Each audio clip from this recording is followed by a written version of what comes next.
In the early 60s, I was living in Florida, and I had this phone call from Bill Brown, then director at Penland School of Crafts, and he had just arrived. It's his second summer, and he had Lucy Morgan had asked him to come aboard.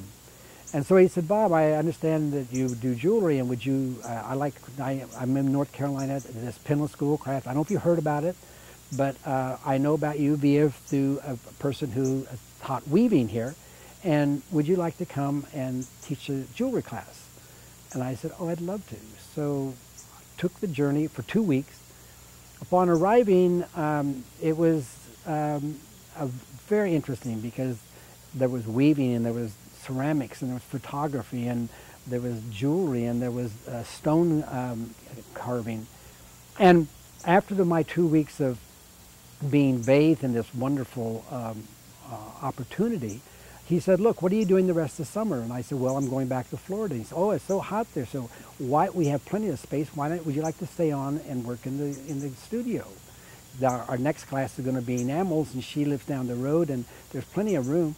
So I stayed on for about 2 months at Penland.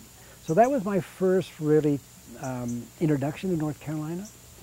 And then being asked numerous times to go back to North Carolina and teach at Penland, and had a long history there.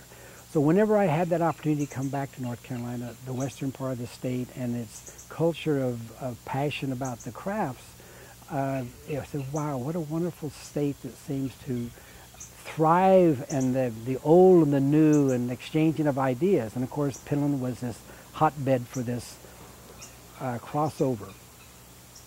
And so then 11 years ago, I had the opportunity to come to North Carolina and to give a guest lecture.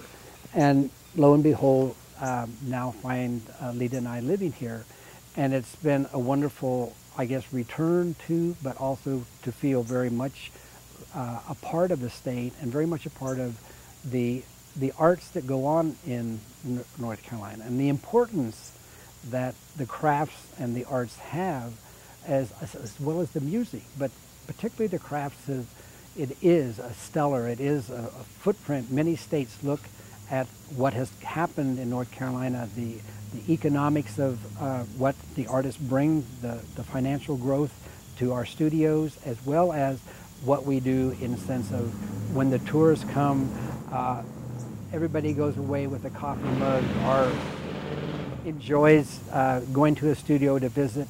And the state has been very savvy in realizing that let us bring forth and uncover this talent and make available this opportunity, because there are so many people who come off I-95 and go east to the Outer Banks, or in going into Asheville, as well as the state is rich with individual studios, the bookmaker, the printer, the glass blower, the ceramics, the weaver, the drawing, the painting.